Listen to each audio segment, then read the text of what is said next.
Hello, आप देख रहे हैं सेल्फ ज्ञान और आज मैं बात करूंगा कि इग्नू का जो एग्ज़ाम फॉर्म है जून 2023 का, वो उसको आप भर सकते हैं। तो उसको भरने का क्या क्या तरीका है और कैसे आपको भरना है वो मैं आपको पूरा बताऊंगा। तो चलो शुरू करते हैं। तो ये है एग्ज़ाम फॉर्म का लिंक। ठीक है, तो इसमें क्या आपको क्या करना है, तो इसमें सबसे पहले यही है कि जो आपकी वैलिडिटी कंप्लीट होनी चाहिए। जैसे अगर कोई बीए बीकॉम बीएससी वाला ही एयरली प्रोग्राम वाला है तो उन्होंने जुलाई 2023 में 22 में एडमिशन लिया होना चाहिए, तभी एक साल कंप्लीट होगा, तभी वो इसको एग्ज़ाम फॉर्म को भर सकते हैं और वो जो है अपना जून 2023 में एडमिशन एग्ज़ाम दे सकते हैं। और जिनका जो है ईयरली एग्ज़ाम होते हैं, जैसे पीजी डिप्लोमा हो गए या डिप्लोमा हो गए, उनका भी जुलाई 2022 में एडमिशन हुआ होना चाहिए, तभी वो अभी जो है जून में अपने एग्ज़ाम दे सकते हैं। और जो सेमेस्टर वाइज एग्ज़ाम होते हैं, या जैसे एमबीए हो गया, उन्होंने जून जनवरी में एडमिशन लिया होना चाहिए 2023 में, तभी वो जून में एग्ज़ाम दे सकते हैं। तो कम से कम 6 महीने उनके सेमेस्टर वालों के कंप्लीट होना चाहिए। तो आपको इसको करना है क्लोज। तो इस तरीके से आपके सामने एक विंडो खुल के दिखाई देगी। आपको ये जो 6 मार्च से लेके 5 अप्रैल तक आपको जो है 200 रुपये फ़ीस के हिसाब से आपको सबमिट करना है। आपको एग्जामिनेशन फ़ीस 200 भरनी है। लेकिन अगर आप 6 अप्रैल के बाद इसको भरोगे तो आपकी जो लेट फ़ीस होगी वो 500 रुपये पे एक्स्ट्रा लग जाएगी। तो कभी भी आपको लेट फ़ीस का इंतज़ार नहीं करना है, अपने एग्ज़ाम फॉर्म को पहले ही फिलअप कर देना है। ठीक है, तो आपको इन चीज़ों को देख ही लिया। अगर उसके भी बाद अगर 26 अप्रैल के बाद इसको आप सबमिट करोगे, कम से कम 1100 रुपये से आपको जो है लेट फ़ीस आपको देनी पड़ेगी। तो बहुत ज़्यादा आपकी लेट फ़ीस होती चली जाएगी। और हो सकता है कि आपको जो सीट है ना, आपको जिस अपने एग्ज़ाम सेंटर आपको पास चाहिए उसकी सीट फिलअप हो जाए तो आपको एग्ज़ाम सेंटर भी दूर मिल सकता है। तो मैं सजेस्ट करूँगा 1-2 दिन बाद आप अपने एग्ज़ाम फॉर्म को भर लें। ठीक है, तो आपको लेट फ़ीस भी नहीं देनी पड़ेगी और सारा काम आपका आसानी से हो जाएगा। तो मैं बात कर रहा था कि जैसे आप इसको क्लिक करोगे, ये सारी चीज़ें इसमें बताई गई है कि आपको किस किस को कैसे कैसे करना है। एक डेट पे 2 एग्ज़ाम आ रहे हैं, भी आ सकते हैं, लेकिन सेमेस्टर वाइज आपका यूनिवर्सिटी कोशिश करेगी कि एक ही डेट पे आपके 2 एग्ज़ाम ना पड़े। ठीक है, अगर फिर भी आपको कोई भी इशू आता है तो आप मुझे भी कांटेक्ट कर सकते हैं और उन्होंने अपने ईमेल और फ़ोन नंबर भी यहाँ पे दिए हुए हैं, तो आप उनको ईमेल भी कर सकते हैं। ठीक है, तो ये पूरा चीज़ें करने के बाद ये आपको मेल वगैरह सब दिया है, नंबर वगैरह सब दिया है। अगर आपको कोई भी डिफ़िकल्टी होती है, इनवैलिड दिखाता है आपका कोई भी चीज़ें, तो वो सारी की सारी चीज़ें दी गई हैं। जब आप यहाँ पे क्लियर करके इसको proceed for the fill the examination form करोगे तो आपके इस तरीके से आपके पास एक फॉर्म खुल के आएगा। तो यहाँ पे आपको अपना इनरोलमेंट नंबर डालना है, यहाँ पे अपना प्रोग्राम सेलेक्ट करना है, आपका बीएजी बीकॉम बीएससी एमबीए जो भी है।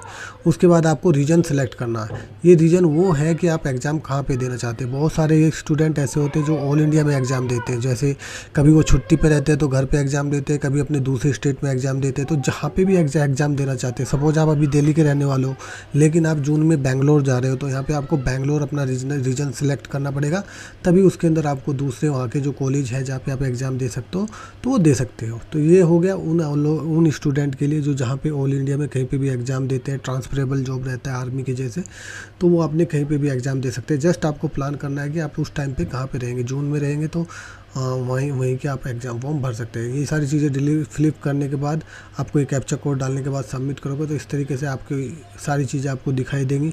ऊपर आपका नाम एड्रेस वगैरह सब कुछ चीज़ें रहेंगी।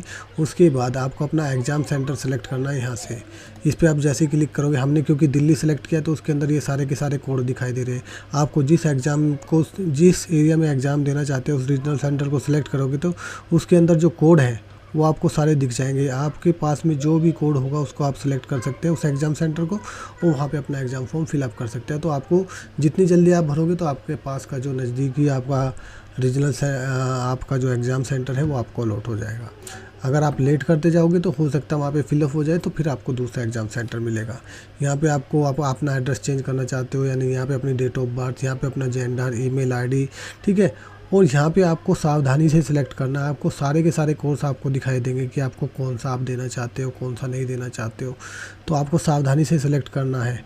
कई बार होता क्या है, स्टूडेंट जो पास कर चुके हैं उनको सेलेक्ट कर लेता है, और गलती से एक भी कोड नहीं छोड़ देना, अदरवाइज़ आपकी डिग्री जो है एग्ज़ाम 6 महीने और लेट होंगे। तो फिर आप अगले 6 महीने बाद आप अपने एग्ज़ाम को सेलेक्ट करोगे, क्योंकि बहुत सारे स्टूडेंट के साथ ऐसा होता है। तो आप कन्फर्म रहे कि मैं अभी पहला MMPC 1 या जो भी मेरे कोड है वो सभी में आपको सेलेक्ट करने हैं, और उनको काफ़ी ध्यान से सिलेक्ट करना है। ये नहीं कि आप एक भी कोड छोड़ दिया तो आपकी डिग्री अधूरी रह जाएगी। और इसको करने के बाद आप इसको पूरे कोड सेलेक्ट करने के बाद आप इसको पेमेंट कर देना। पेमेंट करने के बाद आपको एक्नॉलेजमेंट मिल जाएगा और कुछ दिन बाद वो अपडेट हो जाएगा। फिर आप जो है वेरीफाई कर रहेंगे और जो आपको एक्नॉलेजमेंट मिलेगा उसको आपको संभाल के रखना है फॉर द फ्यूचर रेफरेंस के लिए। इस तरीके से आप अपना एग्ज़ाम फॉर्म भर सकते हैं, आपको कोई भी इशू नहीं आएगा। अगर फिर भी आपको कोई भी इशू आता है तो मुझे कमेंट कर सकते हैं। दूसरी बात यह है कि आप जो है अपने सारे के सारे कोड को जो है सेलेक्ट करें। इसमें क्या होता है कि आप कुछ कोड छोड़ देंगे तो आप सोचते हैं कि मैं 10 मेरे एग्ज़ाम हो रहे हैं तो मैं सिर्फ 5 ही देता हूँ। नहीं, आप 10 के 10 भरें और सारे अटेंड करें। जितनी जल्दी आप क्लियर करोगे आपके लिए अच्छा है। दूसरा, अगर धीरे धीरे आपकी वैलिडिटी ख़त्म होगी तो आपको एक कोड के अलग से रजिस्ट्रेशन करने के बहुत ज़्यादा पैसे आपको देने पड़ते हैं। तो सारे एग्ज़ाम फॉर्म भरें, सारे कोड का एग्ज़ाम भरें, कोई भी नहीं छोड़े, ठीक है। और एग्ज़ाम फॉर्म इसमें क्या है कि आप कहीं पे भी भर सकते हो ऑल इंडिया में, इस चीज़ का मैंने आपको बता ही दिया। और अगर किसी का जो है रिज़ल्ट अभी तक वेटिंग में है तो उस कोड का भी मेरी सलाह मानो तो आप एग्ज़ाम फॉर्म भर दो, क्योंकि फिर आपकी डेट निकल जाएगी, आपको 1100 रुपये देने पड़ेंगे। इससे अच्छा है कि 1-2 कोड अगर आपका वेटिंग में है जिसका रिज़ल्ट नहीं आया है उसको भी सेलेक्ट करो और उसको भी फिल कर दो और आप अपने एग्ज़ाम फॉर्म को भर दो। कोई भी आपको इशू नहीं आएगा उसके बाद। यही मेरा सजेशन था। अगर फिर भी आपको कोई भी इशू आता है तो प्लीज़ वीडियो को लाइक करें, चैनल को सब्सक्राइब करें ताकि आप अपडेट रहें इग्नू के चैनल के साथ। और इम्पोर्टेंट क्वेश्चन से रिलेटेड वीडियोज़ मैं अपलोड करता रहता हूँ अपने चैनल पे। आपको फ्यूचर के लिए सहायता मिल जाएगी, हेल्प मिल जाएगी, तो प्लीज़ सब्सक्राइब करें। Thank you.